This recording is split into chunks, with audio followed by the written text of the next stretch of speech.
Por que o hash set não garante a ordem dos elementos que você insere nele e por que ele tem tempo constante para os métodos de add, remove e contains? Logo depois da vinheta. Fala galera, vamos codar? Seja bem-vindo ao meu canal, meu nome é Gabriel e hoje a gente vai entender sobre estruturas de dados. Mais especificamente sobre essa estrutura de dados aqui, hash set. Antes da gente entender por que o hash set não garante a ordem dos elementos e por que ele tem tempo constante para add, remove e contains, a gente precisa entender o que é a complexidade de algoritmo. Basicamente, a gente pode definir a complexidade de tempo de um algoritmo como a quantidade de operações que a gente faz para resolver o nosso problema, dado o tamanho da entrada. Por exemplo, imagine esse array de 8 posições ordenado e a gente precisa inserir um número nele. Quando a gente está medindo complexidade de tempo, a gente sempre considera o pior caso. Então aqui, a gente consideraria que a gente teria que inserir o número 9 nesse array ordenado. O que a gente faria aqui? A gente teria uma função insert, que receberia um valor inteiro. E para efetuar essa lógica, a gente teria que comparar cada elemento do nosso array com o nosso valor para descobrir qual é a posição certa para fazer a inserção. No pior caso, a gente teria o 9 e a gente teria que percorrer o vetor inteiro até descobrir que a posição dele é aqui na última. Se agora a gente quer inserir o 10, a gente teria que fazer a mesma operação, a gente teria que fazer 9 comparações para vir aqui e inserir o 10. Repara aqui, se o nosso vetor tem tamanho n, a gente tem que fazer n comparações para descobrir aonde que a gente insere o nosso valor. Isso nos dá uma complexidade de n. Dado o vetor de tamanho n, a gente tem que fazer n operações para resolver o nosso problema. Agora imagine uma função que faz o quadrado do primeiro elemento do nosso array. Como seria a função? Ele pegaria o primeiro elemento do array, colocaria numa variável e aí faria o primeiro elemento receber a variável vezes a variável, e assim a gente teria o quadrado. Essa função independe do tamanho do array. Se o array tiver 2 posições ou 1 milhão de posições, ele sempre vai fazer o mesmo número de operações. Ele vai pegar a primeira posição, vai fazer uma multiplicação e vai colocar de volta na primeira posição. Dessa maneira, a gente pode dizer que ele tem um tempo constante. Independente do tamanho da entrada, que é o nosso array, ele sempre vai executar o mesmo número de operações. E quando a gente tem um tempo constante, a gente representa com O de 1. Agora imagina que a gente tem uma bubble sort. Com o nosso array 3, 4, 2, 1, para fazer essa ordenação, a gente teria que pegar cada um desses elementos e comparar com todos os outros elementos do array. E aí, se a gente encontra a posição certa, a gente faz a troca. Repara que a troca ela é tempo constante. Por quê? Porque independente do tamanho do array, a troca sempre vai custar 3 operações. Se o array tiver 2 posições, se o array tiver 1 milhão de posições, se o array tiver 1 bilhão de posições, sempre vão ser 3 operações para fazer a troca. Já para fazer a comparação de um elemento com todos os outros, quanto maior o nosso vetor, maior a comparação. Então, para todos os n elementos do nosso array, a gente vai ter que fazer n comparações. E isso nos dá uma complexidade de n ao quadrado. Muito louco, né? Agora que a gente já entendeu o básico de complexidade de algoritmos, por que o hash set tem tempo constante para fazer as operações de add, remove e contains? Só relembrando como funciona o hash set, se a gente pede para adicionar um elemento, por exemplo, o elemento 1, o hash set vai lá e adiciona o elemento 1. Se a gente pede para adicionar o elemento 10, o hash set vai lá e adiciona o elemento 10. E se a gente pede, por exemplo, para adicionar o elemento 5, o hash set vai lá e adiciona o elemento 5. O hash set não garante a ordem dos elementos e ele tem tempo constante. O truque do hash set é que a implementação dele usa um hash map. E como funciona o hash map? Ele é como se fosse um hash set, só que ele armazena chave e valor. Então, por exemplo, se a gente fala para ele adicionar a chave A com o valor 5, ele vai lá e adiciona a chave A com o valor 5. Se a gente fala para ele adicionar a chave B com o valor 1, ele vai lá e adiciona a chave B com o valor 1. Se a gente fala para ele adicionar a chave C com o valor 10, ele vai lá e adiciona. Se agora a gente fala para ele adicionar a chave A com o valor 7, ele vem aqui e atualiza a entrada da chave A. O hash set faz um truque que toda vez que você pede para inserir uma chave, ele cria uma entrada no hash map com a chave que você criou, mas ele cria um valor constante chamado present aqui no valor. Então, se você pede para inserir 5, ele insere 5 present. Se você pede para inserir 1, ele insere 1 present. E se você pede para inserir 10, ele insere 10 present. Então, o hash set tem tempo constante para fazer essas operações, porque na verdade o hash map tem tempo constante para fazer as suas operações. Fechou? Valeu, até a próxima! Não, brincadeira. Então agora a gente precisa entender por que o hash map tem tempo constante.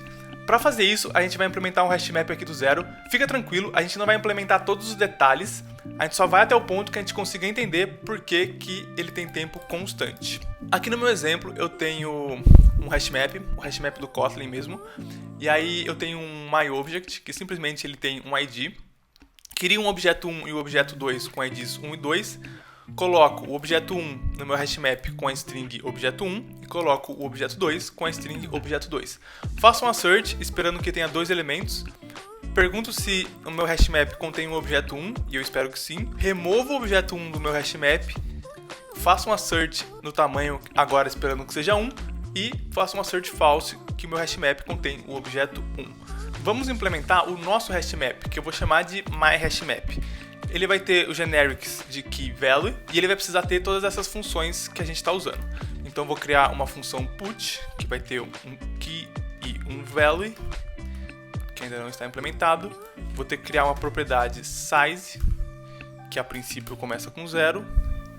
Vou ter que criar uma função containKeys, que pega a nossa key e retorna um booleano, e a nossa função remove, que recebe uma key e remove o objeto. O hashmap, para armazenar os valores dentro dele, ele usa uma estrutura de dados chamada node. Basicamente, é um nó que armazena as mesmas chave-valor e tem as propriedades key do tipo K e value do tipo V. E a estrutura que o hashmap tem para armazenar os valores é uma lista que ele chama de buckets e é uma lista de nó. Ele começa com um tamanho 16 e daqui a pouco a gente vai entender um pouco melhor quais são as consequências desse 16 e ele funciona da seguinte maneira. Imagina então que a gente tem um bucket, que é um array, com 16 posições de outras listas aqui dentro. Quando a gente vai inserir um valor, a gente tem que descobrir em qual dessas listas do bucket a gente tem que fazer a inserção. Para descobrir isso, a gente usa um método que todo objeto tem, que chama hashCode.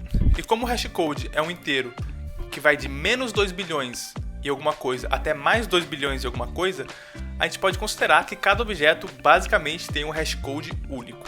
E para descobrir em qual das 16 posições a gente vai colocar esse nosso objeto, a gente pega o nosso hashCode, divide pelo 16 e assim a gente encontra um índice.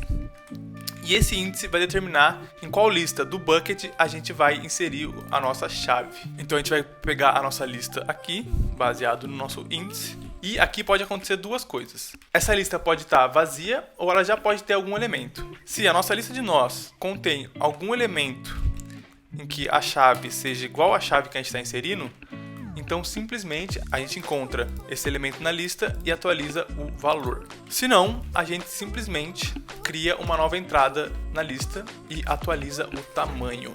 Dessa maneira, a gente sempre faz um número constante de operação para conseguir colocar um elemento na lista. Independente do tamanho do bucket, a gente sempre vai encontrar o índice baseado no hashcode, pegar a lista desse índice e adicionar um elemento. Agora você deve estar se perguntando, mas e se eu adicionar muitos elementos, esse bucket não vai ficar muito cheio? E aí essa operação de encontrar se existe algum elemento para atualizar o valor não vai ter que começar a fazer muitas iterações? E toda vez que você faz uma iteração, isso custa uma operação? E se eu tenho que fazer mais operações porque eu tenho mais valores, a minha complexidade não é constante? Sim, aqui que entra um mecanismo do hashmap. Na implementação do Java, ele tem uma propriedade chamada load factor. E é uma medida que diz o quão cheio está o nosso bucket. Conforme a gente preenche 75% da capacidade do nosso bucket, e aqui nesse primeiro momento a nossa capacidade é 16, ele dobra o tamanho do bucket. Então, assim que a gente começar a preencher muitas listas aqui no nosso bucket, ele vai simplesmente dobrar o tamanho e refazer uma distribuição desses valores, de modo que evite colisões na hora de encontrar o índice que a gente tem que buscar, de modo que virtualmente a gente sempre encontre listas com apenas um elemento ou com pouquíssimos elementos aqui dentro de cada lista do nosso bucket. Dessa maneira, a gente faz pouquíssimas operações para fazer o nosso método de put. Virtualmente, a gente sempre faz uma quantidade constante de operações, que é encontrar o índice e atualizar o elemento ou adicionar um elemento. E aqui que está o segredo de por que ele não garante a ordem dos elementos. Quando ele faz esse resizing, ou seja, quando ele dobra o tamanho, no primeiro momento é 16, depois vai ser 32, depois vai ser 64, depois vai ser 128 e assim vai, e toda vez que ele bate ponto .75 ele dobra, toda vez que ele fizer esse resizing, ele vai redistribuir todos os elementos através dessas listas. E fazendo essa redistribuição, ele não consegue garantir a ordem dos elementos. Então aqui a gente já responde as duas perguntas. Ele tem tempo constante, porque virtualmente ele sempre vai fazer o mesmo número de operações para fazer um put, e ele não garante a ordem, porque toda vez que ele faz um resizing, ele muda em quais listas estão os nossos valores. E agora, os métodos de contains remove são muito mais simples. Para fazer o contains, a gente aplica essa mesma lógica de encontrar o índice, e a gente retorna se o array of nodes tem algum elemento que a key é igual à nossa key de parâmetro. E para fazer o remove, é bem parecido com o put, a gente encontra o nosso valor. Se tiver algum valor com aquela key, a gente remove e a gente atualiza o tamanho. Desse jeito, a gente reconstruiu parte do hashmap, ainda sem um mecanismo de load factor que redimensiona o tamanho do nosso bucket, mas a gente já consegue fazer algumas operações de tempo constante. E aí, se a gente roda o teste, a gente garante que está tudo funcionando. Agora, para implementar o hash set, ficou muito simples. A gente tem um hash set com uma lógica bastante parecida. A gente cria um objeto, adiciona, verifica o tamanho, verifica que ele está lá dentro, remove e verifica o tamanho de novo. E a gente vai implementar o myHashSet. E o myHashSet, vou colocar ele lá perto do nosso myHashMap.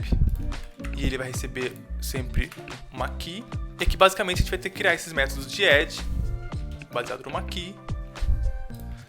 Uma propriedade de tamanho que começa com 0, criar um método de contains que retorna um booleano e o método de remove. E aqui vai ser bem simples. A gente vai ter uma propriedade myHashMap que vai ser o meu hashmap do mesmo aqui, só que com um int. E a gente cria um objeto aqui chamado present, de valor 1, e aí toda vez que a gente for fazer uma inserção no nosso hashmap, a gente insere o valor present. O add vai simplesmente chamar o myHashMap.put, passando a minha key e o present. O contains simplesmente vai retornar se o myHashMap contém a minha key, e o remove simplesmente vai fazer o myHashMap.remove a nossa key. E o nosso size vai sempre retornar o myHashMap.size. Dessa maneira, a gente garante que todos os métodos do nosso hash set continuam funcionando. Agora vem a cereja do bolo. Eu vou te explicar uma coisa que vai ser digna do seu like, da sua inscrição e de você compartilhar com seus amigos. Repare que o nosso hashmap utiliza dois métodos muito importantes para fazer essas operações. Que métodos são esses? O método hashCode, conforme a gente viu, e o método .equals. Aqui no Kotlin a gente consegue comparar objeto com igual, mas por trás ele faz a operação .equals, lá do Java, lembra? O que acontece se a gente sobrescrever o nosso método hashCode e o nosso método de .equals? Vamos vir aqui no nosso myObject e a gente sobrescreve o hashCode e sobrescreve o .equals. O hashCode a gente sempre vai retornar 1. E o .equals, independente do valor que vier, a gente sempre vai falar que ele é igual, que é true. Com isso, a gente vai destruir a implementação do hashmap. Se a gente rodar o teste aqui agora, ele vai quebrar. A gente estava esperando que tivesse dois elementos, mas na verdade ele tem um só. Por que isso acontece? Quando eu bater aqui no hashcode, ele sempre vai retornar o mesmo valor. Desse modo, ele sempre vai encontrar o mesmo índice. Se ele encontrar o mesmo índice, ele vai perguntar se os objetos são iguais para poder atualizar o valor. E a gente vai dizer que os objetos são iguais. Então, nesse caso, a gente vai ter o objeto 1 com o valor objeto 2. Quer ver? Ó, vamos debugar para ver. Se a gente olhar o nosso hashmap, ele tem tamanho 1 e aí ele tem uma lista com o objeto 2 e o myObjeto de ID 1. Muito doido, né? E o que a gente conclui? Que quando a gente está trabalhando com hashmap, é muito perigoso a gente sobrescrever os métodos de hashcode e de .equals. O hashcode é difícil a gente sobrescrever, mas o .equals nem tanto, quando a gente está fazendo alguma operação de compare e coisas do tipo. Agora diz aí se isso não foi digno do seu like, da sua inscrição, de você compartilhar com seus amigos. E só para finalizar, Tem vídeo aqui no canal mostrando como a gente resolve alguns desafios de entrevista usando o Hash7, que se não fosse por essa estrutura de dados que tem tempo constante, a gente teria problemas de performance. Clica aqui no card para conferir. Eu vou ficando por aqui, obrigado para você que ficou aqui até o final. Se assim como eu, você quer aprender a construir códigos cada vez melhores, comenta um soquinho aqui embaixo e tamo junto. Valeu!